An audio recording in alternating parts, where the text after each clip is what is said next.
If they do that, the Cougars will be very, very, very, very tough to beat. Wilson! Oh! And we are tied! Let's go! Call the Phi Slamma Jamma. And I don't ever let them forget where we come from. Getting those phones out. Record me acting ignorant, man.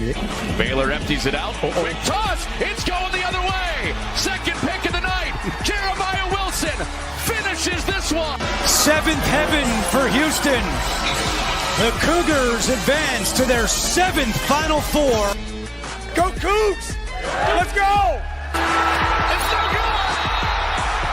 The dream remains alive for the Houston Cougars! Welcome to another episode of Pod Slamma Jamma. Never gets old. I'll just leave it at that.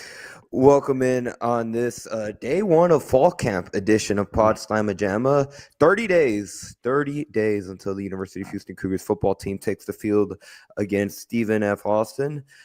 Bryce Beall, Da'Yon Dunlap joining me here on the pod. How are y'all doing this Tuesday evening, y'all? Man, I'm doing great. I'm doing really well, man.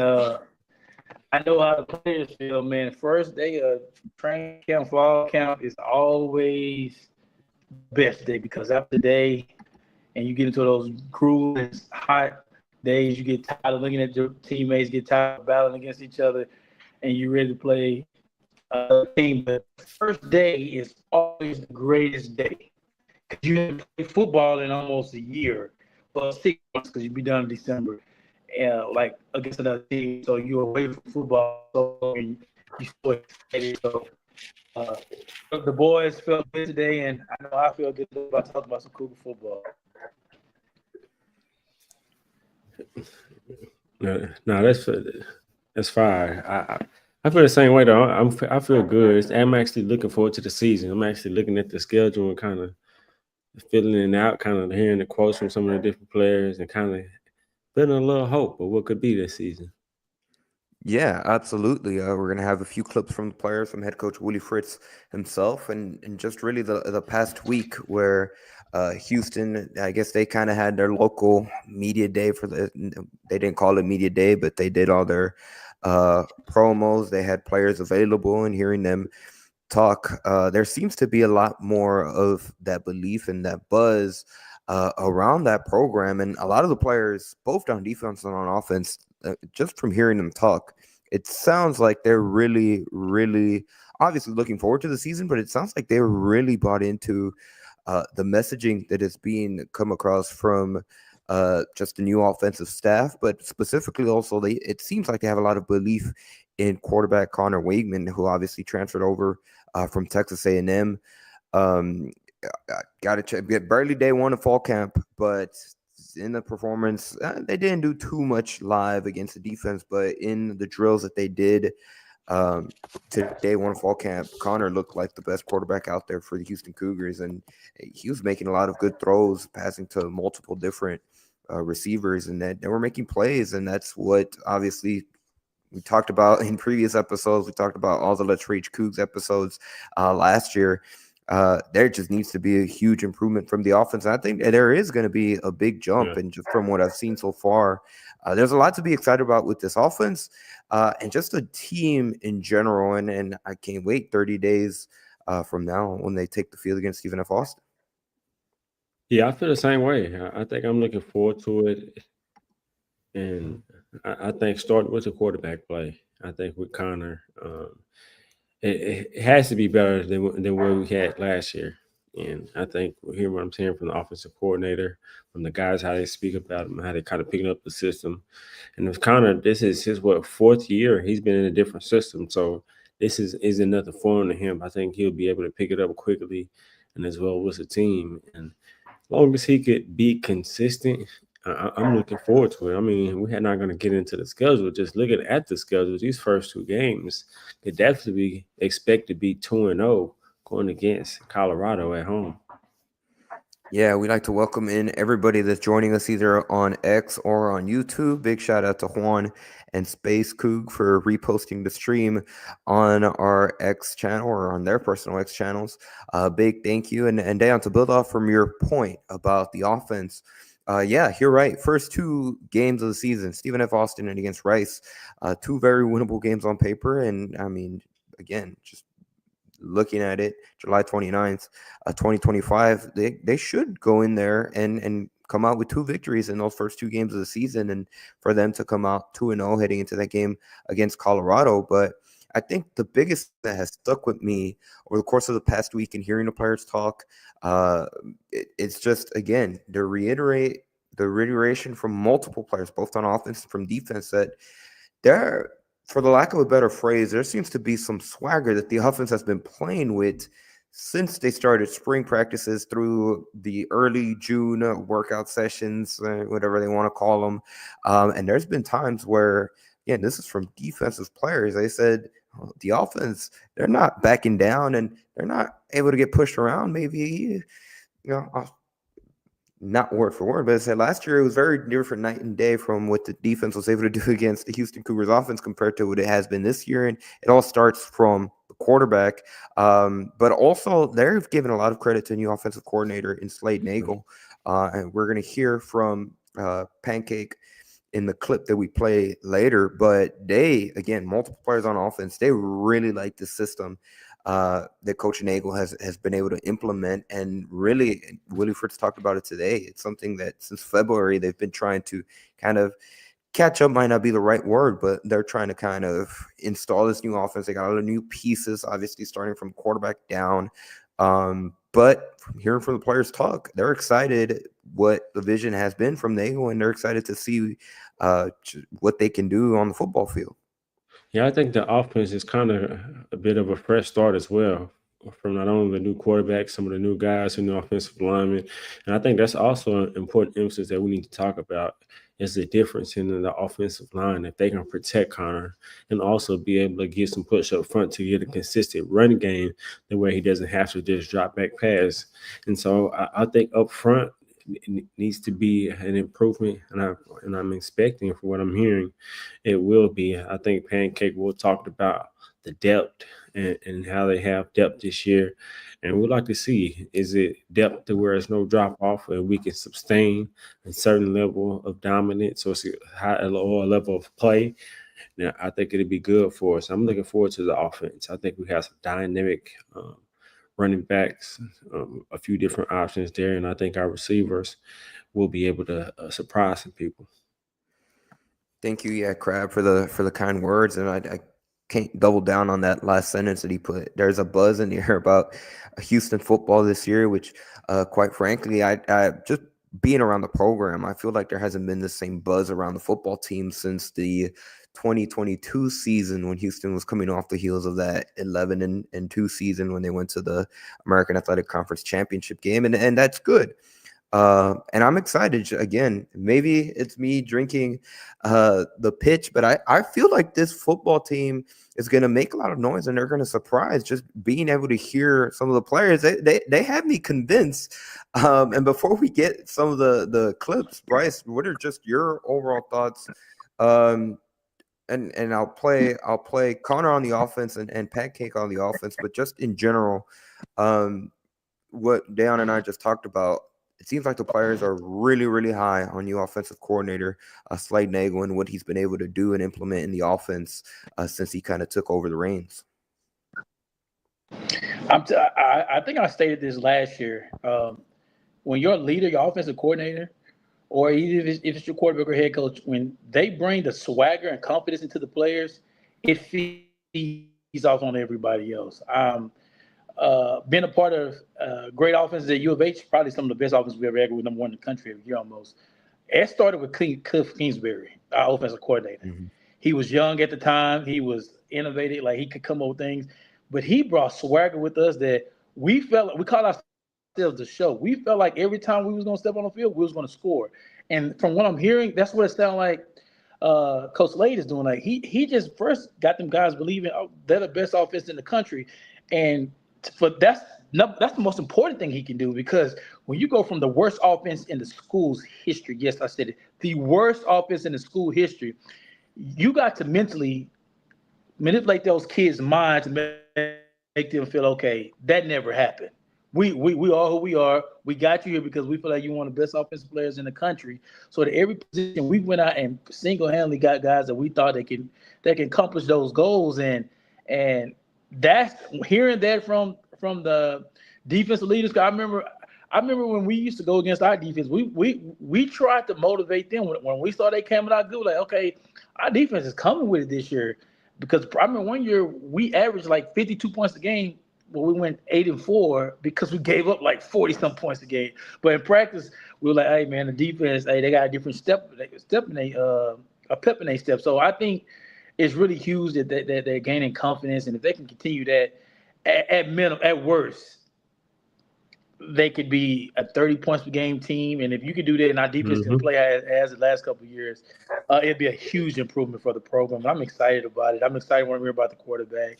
I'm excited really when I heard about the depth of the O-line. I mean, the O-line to me is what started everything. It was so bad last year up front. We couldn't pick up basic 4-man pressures. We couldn't pick up 5-man pressure. And if a team decided to bring 6-man pressure, we were definitely in trouble because our backs couldn't pick it up. Our O-line couldn't pick it up. To hear that about the size and depth that we have now makes me excited now. We're not small up front, and maybe they can help us run the ball. So, man, I'm pumped about it. Well, Bryce, look at you being a professional, because that's a perfect transition to this clip from Pancake Hunter. What do you have to say about the offensive line and what he's seen from them heading into the 2025 season? Nagel's just, like I said, a great coordinator. You know, not going to speak too much on the last staff, but as far as Coach Nagel, he's a great play caller, and he demands greatness, and he's just a great leader as well. So, yeah. One more from me, but overall, what have you seen from the offensive line and the position group this year? A major improvement. Last year we had some struggles. Not going to speak on that, but, as far as this year, it's a major improvement from last year. A lot of older guys with experience, and it's a lot of depth this year. We didn't have depth last year. We had, some guys hurt, and, did like a lot of, rotating because we didn't have a lot of bodies, but this year we got depth, and that's another great thing for us also. And then I'll follow it with this clip of quarterback Connor Wayman talking about just the offense in general and what he's seen from them so far. We picked up right where we left off, and it's been good so far. Learning this offense, this playbook, what's your comfort level now after being here while coming in? Oh, I mean, I'm super comfortable. I mean, the whole offense is in, and we're rocking and rolling. We're just starting back over from the top, and well, I mean, we've done that 3 times now. We've done it in the spring, the summer, and now in the fall. So, I mean, we're all ready to go and up to speed on offense. Video came out yesterday from the To cut off, we'll go back to the second part in a second. They're going to ask him about the new facility that the Houston Cougars football team just moved into within the past few days. But just hearing both Connor and Demetrius Hunter talk about the offense in general, what are your thoughts on their comments? Go ahead, Bryce. It makes me feel excited. Like I said just prior to it, when you play big time football, Big 12 football, the better teams are really good up front. And if you're really good up front, it dictates everything. If you can run the ball, it helps you out. If you can keep your quarterback up front. I mean, last year our quarterbacks got knocked around, so we went through a couple of them because it was so bad up front. And when he said something to call me, he said a lot of guys were older. That's huge. Older guys they see the stunts, they see the TE stunts, they see the NT, the NE stunts. Like they can see different things that a young old line struggle with. And I tell people all the time, the biggest adjustment for high school to college is the O-line. As a running back, I was able to translate from high school to play as a true freshman because I'm doing the same thing, just making people miss, and it doesn't take really my mind and a physical ability difference. When you play the O-line, physicality is going to be a lot different in college. You're going to be instead of blocking maybe 200-pound guys in high school, you're blocking 300-pound guys in high school.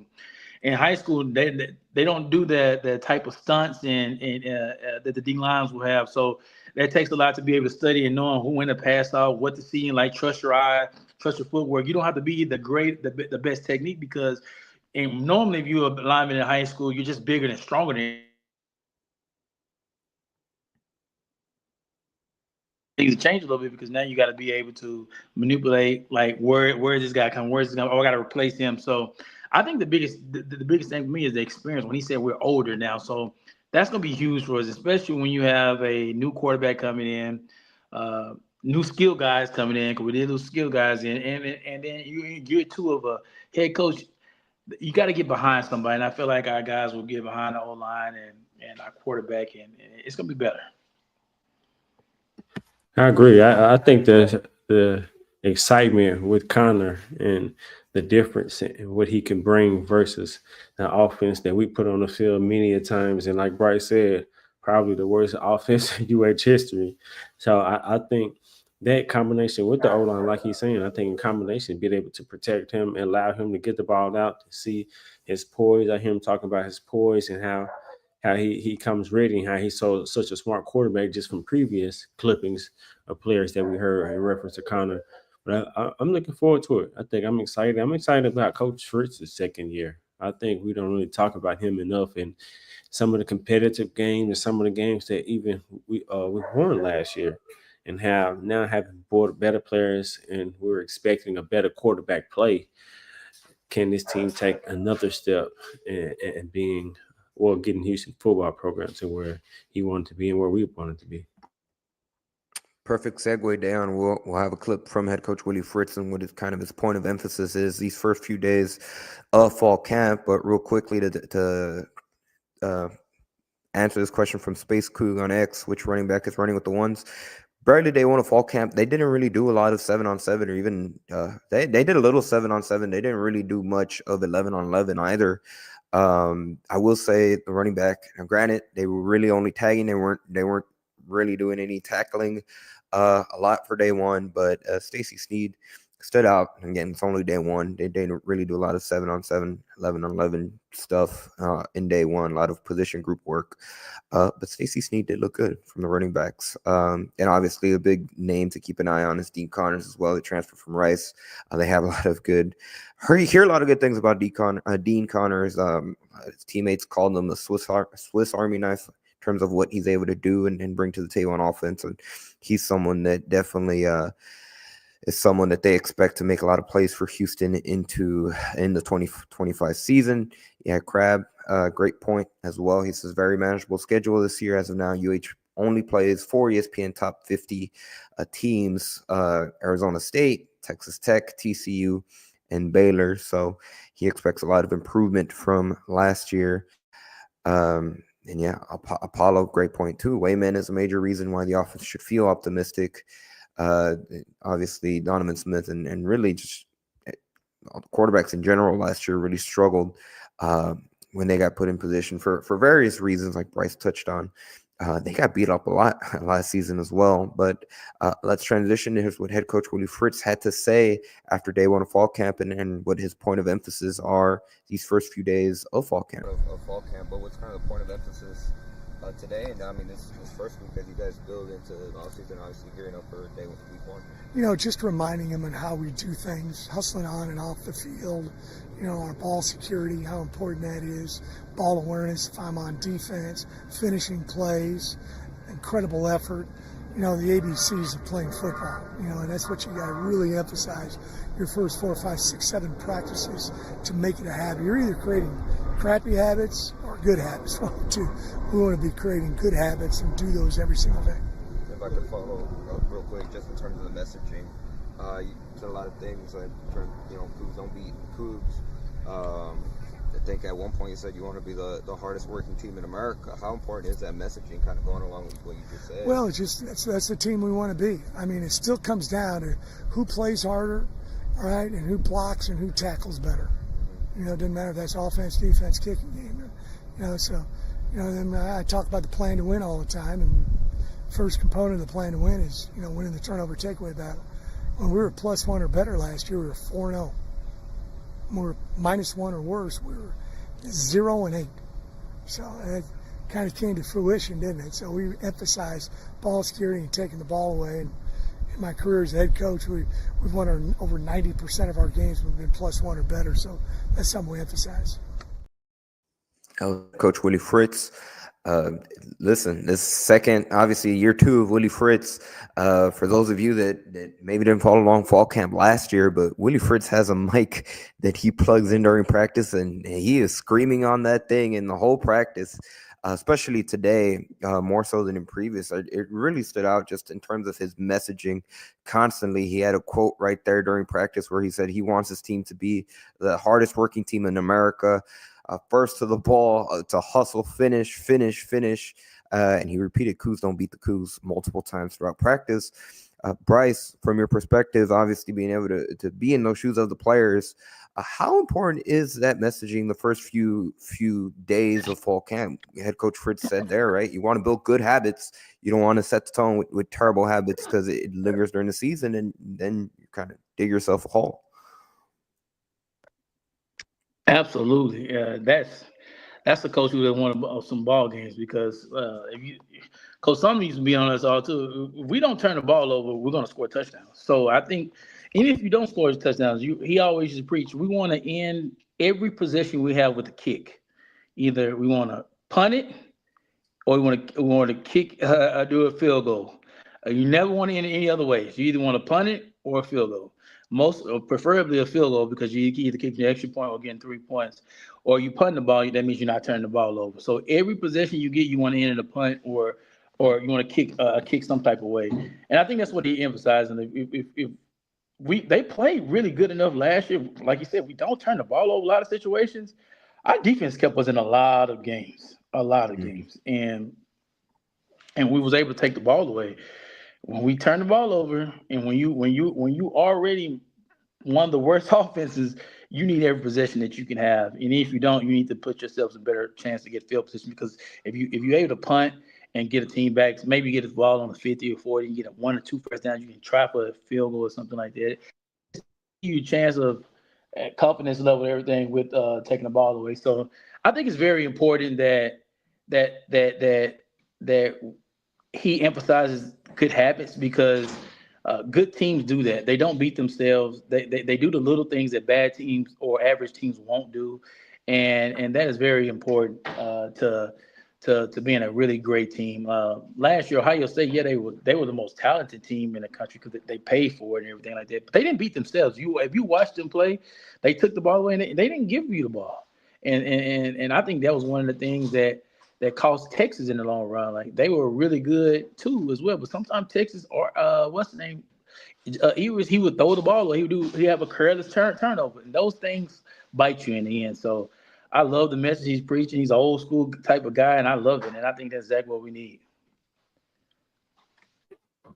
I agree. I love it as well. And then I think it's like I just mentioned, how we're competitive in some games and with just a mediocre offense and now having a quarterback with the expectation that he can at least complete passes. Like oftentimes we were surprised when we had a completion. So just imagine coming with a quarterback that's having changing the expectation of expecting to score points and having that confidence to get it done. I think I'm excited, man. I'm looking forward to it. And I think, like Bryce said, having an old school coach is what we need. And that can kind of change the culture and the foundation of the pro ball, bring it back.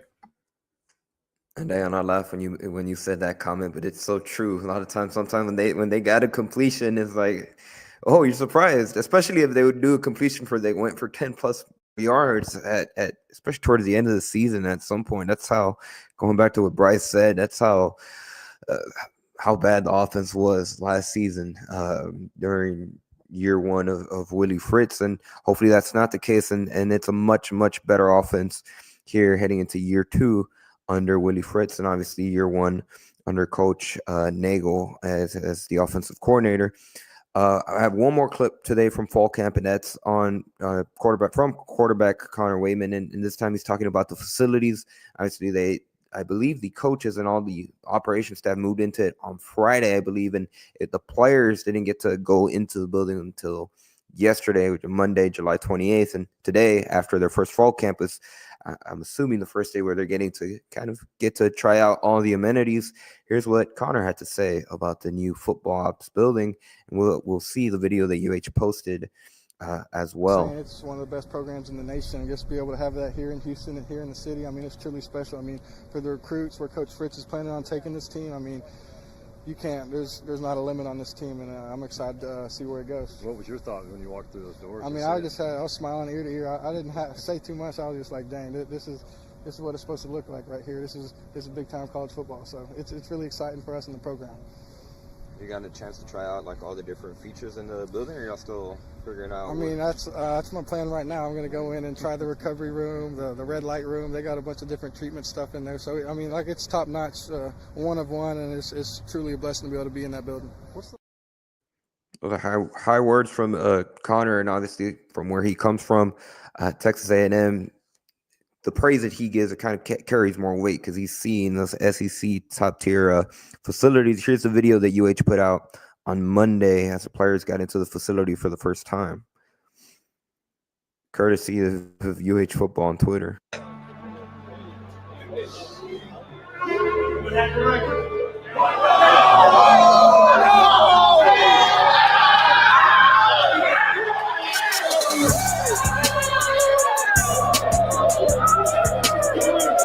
This is not a drill. Oh, man. Yo! Hey! This too far! This too far! Oh, Lord.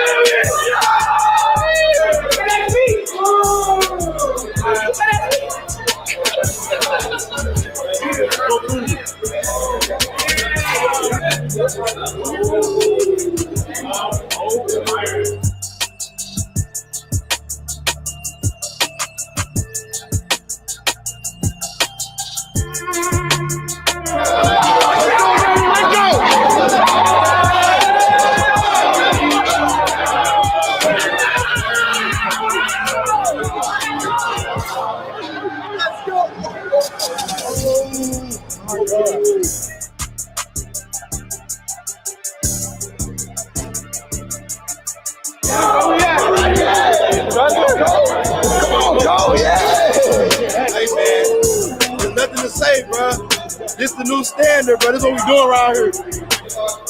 This This is a home. UH all day. Oh man, this is a blessing, bro. Really a blessing. God is good. You feel me? This is what we done. It's the work done in here. See y'all August 28th.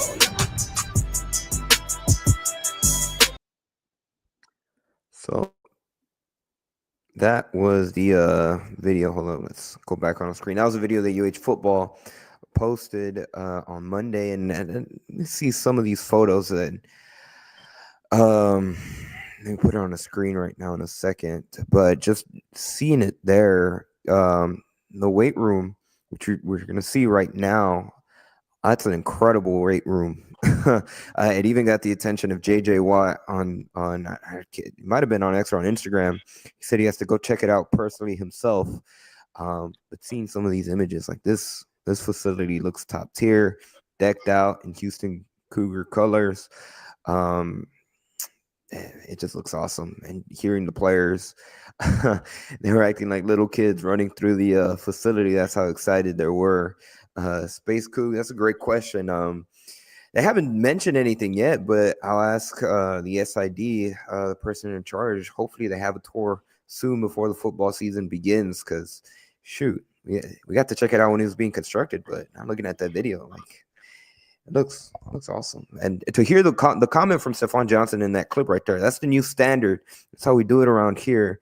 How big is this facility for UH Football, Bryce? Because I know you love it too. It's a game changer. We had Paris on a couple of weeks, and it's one of the things that really caught Paris's attention. He absolutely loved the facility, and when he walking into there, it's just something that we never could show recruits. Even when I was on my visit, that we couldn't compete when you go to other schools and you see, because like I said, like you're going to spend 90% of your time in that facility. Outside of the practice field, you're in that facility all day, every day. You're there, and when you're not in school, you're there all day recovering, a lot of time we just went to the locker room to hang out because we knew we were gonna have other players there. Um, it was just our comfort zone. If somewhere we can go, if we're on campus, and we don't, especially when you got the junior C, if you lived off campus, you just want to go to the alumni center so you could be around, get treatment. Shoot, at the time we had the volleyball girls and everything up there, so that was all. But when you got a facility like that, it just makes it a world of difference. Like, God, like I'm happy to see it as an alum because it from the old thing we had to that is just it's amazing to see where it comes from. I mean, you get a little jealous, like, dang, I wish we could have had that, but it's amazing to see how far Houston has come, and I'm proud to see it, and I know it's definitely a game changer in recruiting. I know that's the type of things that kids these days they like to see the glitz and the glamour, and now you have those facilities to back up uh, and can compete. You already was in a elite city in Houston. Now you have the great facilities. I mean, it's gonna be tough once we get this thing going for recruits to say no. And you already seeing it with the class we signed in this year, and they're not done yet. Trust me, they're not done yet. You're already seeing what the facilities and stuff like that is doing for and the investment they're putting in football. And as alumni, if we can get behind this program, help out, it's the sky's the limit. I mean, we're in one of the largest cities, best cities, with unlimited resources if we can get them to come along with us. And the biggest thing is I tell people all the time is that we got going for us is recruits see that they see bills like that. You can sell. You can all one of the biggest sales you always had was you want to. Could you see yourself living at that school city once you graduated? Could you see yourself living in the city of Houston? Absolutely. But one thing you could never compete with was the facilities. And now, when you ask that question, can you see yourself? Absolutely. And now, and then being able to come back up, and that's one thing I love about the coaching staff at U of A. I talk to the director, Casey Smith. I talk to all of them all the time. They want former players to come up there and stuff like this. So being able to have the access to that, even being a former player, it's special. It really is. Yeah, it's amazing to see. And I think that impact can be understated, especially what's to come, and just kind of foreseeing. I know we're not gonna get into the schedule, but just looking at those first two games, definitely expecting to be 2-0, and going and have Colorado come to the city. That's gonna be big, and I think just what's to come with the foundation, with the recruits, just kind of seeing it all in the big picture. Man, it could be what we all want it to be. Yeah, Crab has strong words for you, Bryce. He says, amazing to see UH facilities finally compete with other Power 4 programs. Bryce, your squad laid the foundation for where the football program is now. So high praise for me at Crab.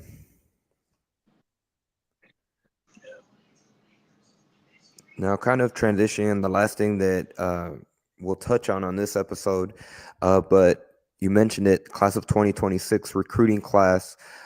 They made a lot of noise the past week. Once again, obviously, we had Paris Melvin on the show 2 weeks ago.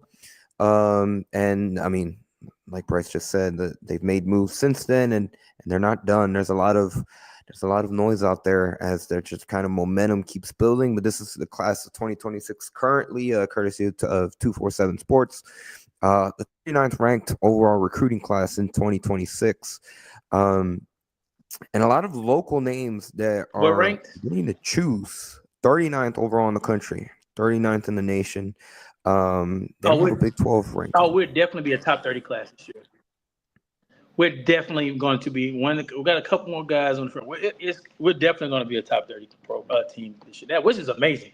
I remember some years ago, we was like 100 and 102, 90. And if you can consistently get a top 30 class in every single year, that's how you start to build. I know it's difficult with the transfer portal, but that let you know that kids, even in high school right now, seeing Houston in a different light. And that's the biggest thing.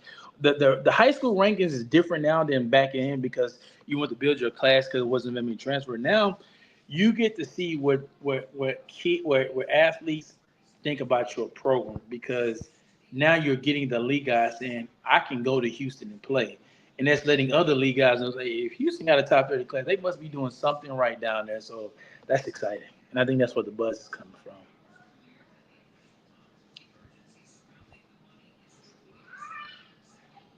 Bryce, one thing I did want to follow up. Is there anything that you've heard from some of the new names that committed over the past week? The big one over the weekend, or I think it was they teased it for Friday. I think it ended up being on Saturday, but it was John Herbert from Straight Jesuit who committed over the weekend, July 25th to be exact. Just a lot of names in general. Again, big thing, local kids that are choosing to stay in Houston, which you alluded to just 2 years ago when they were when they weren't even in the top 100 in recruiting. And the previous the previous head coach said that the ship had sailed in regards to class 2024 recruiting. Night and day difference now, obviously for 2026 recruiting.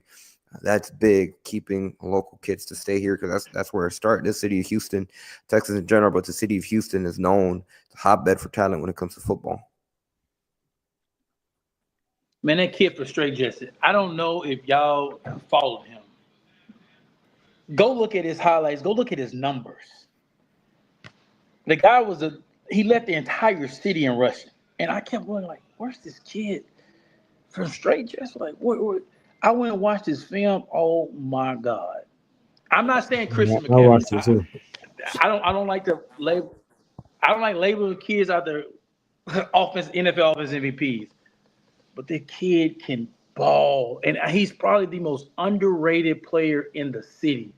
He's one of those guys that when you look up, like, God, where did this kid come from? Like he should have been 4 or 5. If he was I think personally, if he was at a different high school, I mean, nothing wrong with Straight Jesuit. It's an awesome school, but if he was at like a North Shore or a Katy or one of those bigger schools, he'd have been a 4 or 5 star player with the type of numbers he put in. He's putting those numbers up at Straight Jesuit. And this kid, every week I look up 240, 230, 260-yard rushing. Like, what's this kid doing this from? Like, a animal.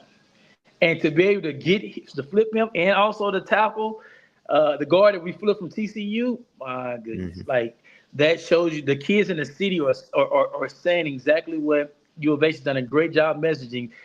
The best in the city stay in the city. Now, I'm not saying they got that from me, but I've been speaking that for a long time, so I don't know. Every time I used to tweet, I used to say that, man, the best players in the city just stay in the city. We win a national championship. But, I'm going to let them run with it, because I honestly believe the best players in the city. If you have, let's say they sign 28 guys. If you can sign 28 guys from Houston, Texas, the best 28 guys, I don't care where everybody else come from, we'll win a national championship every year. Of course, you're not going to get the best guys from Houston, but the able to keep those guys in the city, guess what that also helps with? Your attendance. Now those, their family, their friends, their school, their classmates want to come to the game. That's how you get people to come to your games when you recruit guys from the city. It's a lot easier for me to drive 20 minutes to watch my best friend play in high school, and all the guys that are rooted for me in high school, they can come to my game instead of driving way to Austin or something like that. So if you can do a good job like they're doing and keep the best guys in the city, it eliminates attendance problems that we've been having and things like that. Facts. And I think I wonder, do you see foreseeing like the best players with the momentum? If it's a good year, the next year that class comes and shows some promise that it could be even more. The best players in the city to stand, because they pick Houston a lot, other schools. There's a running back in Houston. He is widely recognized as the best running back in the state of Texas. He's going to be a junior. This is a 27 class. His name is Landon Callis. His nickname is Black Jesus. He is the best running back in the city since Devon Achane. Y'all know Devon Achane went to Texas A&M, lit it up there, and went to Miami Dolphins. Yeah. This kid is the best running back the city has seen since Devon Achane. He has Houston in his top 8. He has Georgia because he's out of school. He's really intrigued from what I hear about staying home. you get a guy like that with Henderson this year, and in Paris, those guys are what we call cultural and program changers. They come in, they change. Johnny Manziel was a program changer for A&M. This type of kid, Black Jesus, and people are like, why are you calling Black Jesus? That's the nickname he's been having since he was 6 years old. He took Randall to the state championship. They won the state championship this year in 5A. They beat South Oakland. As a freshman, he rushed for over 2,000 yards in high school. Last year, he rushed for 2,300 yards. This guy is a 10-4, 10-3. He's Black Jesus for real. You get a kid like that. What's his name? I think that's where the U of H is. The momentum. Huh? What's his name? What's that? What's his name again? Landon Callis. Landon Callis. So he's going to be a sophomore and when you this year. see his highlights, you're going to be like, oh. Now he'll be a junior this year. He's 2 years. He's already rushed for almost over 4,000 yards in 2 years in high school already. Jeez. Landon Callis Williams. He is the best running back, and I play the position, and I study running backs all the time. He's the best running back I've seen since Devon A-Chain. He may be the second best running back I've ever seen in my life in high school behind Adrian Peterson. He's that good, and he's trending. U of H is trending with him. That guy is a difference. Okay. And so to answer your question, Andy, absolutely. And I think that type of buzz, if it can happen, you can keep a guy like that in the city. And there's already guys around in that district. Jaden Warren is in the same district in Atlanta Cats. They play against each other twice a year. He sees Jaden going there. It's a lot of buzz going around. And one thing I love about that, because they all from the city, they build a relationship. Paris told me just last week, he was like, man, like he told you guys, like he said in the chat on the interview, him, Kayshawn, and Jaden got a group chat together. They call themselves the Big Three. Like that's the type of brotherhood you can build when you got kids around locally like that. The best player, to me, is the best player in the city. I'm not saying it because I coached him, but I'm saying it because I have not seen a kid do what he can do on the field. Jaden Warren is one of the most electric players. Henderson comes. You bring all those kids together and you keep it around there, man, it's amazing things can happen in the city. I'm pumped. I'm excited, man. I haven't been this excited about football since we signed Ed Oliver. I remember signing Ed Oliver. I was like, oh my God, we got Ed Oliver. And it made a huge difference. And that's how I feel about what's going on now. Yeah, same. Well, that's going to do it for this edition of Pod Slamma Jamma. Big thank you, Da'Yon and Bryce, for hopping on Tuesday evening. Big thank you to every single person that took the time out of their Tuesday to join us, whether on YouTube or on X. If you haven't checked out any of the videos, we have the full videos of Demetrius Hunter and Connor Wayman, what they had to say following the first fall practice. Or the first practice of fall camp, and the full media availability with head coach Willie Fritz, and even some behind the scenes, some B-roll footage of some of the drills. They started it at the indoor facility. They went out to the field. They kind of split it, their time between indoors and outdoors for day one. And there's going to be much more for this following week. So keep it tuned. Like we said, we're getting close to football season. 30 days until they take the field against Stephen F. Austin to open the 2025 season. Bryce, I'll toss it over to you if you can hear us. Any final thoughts? Anything you'd like to share before we close out? Man, tell a friend, man. Let's come to the games, man. As many people, if we started early and we don't feel advantage, you never know the type of momentum that leads into the season. So tell as many people as possible. I know everybody can't be a season ticket holder, but try to make it to a game. There's a lot of ways that U of H do a good job of discounting tickets and things like that. Talk to people like let's get to the stadium. Let's support these boys, because if you really want to get behind them, and if we do that, I believe it. I'm just going. I believe it's on the way is up. I mean, from what we did last year, and to be honest, 4-8. I thought after the first couple of games of the season, I thought we would be a 2-win team, hopefully. So I should say this, man. Please talk to people, tell people about Cougs, man. That if we believe, the boys will believe, and it's awesome to be a part of. So let's get this thing turned around And if you see me at the stadium, man, holler at me, man. Talk to me. I love talking to people about ball, and introduce yourself and just tell me a story of U of H. So go Cougs. Great point by Bryce. I think that's an important thing that we should do, is bring an emphasis on how important it is to come out to the game, show up to the games. Let's pack it out, get that whole change to energy, let them feel it from the outside, and that can fall on to the inside. I think that's important. And as always, man, I'm getting ready, but as always, go Cougs.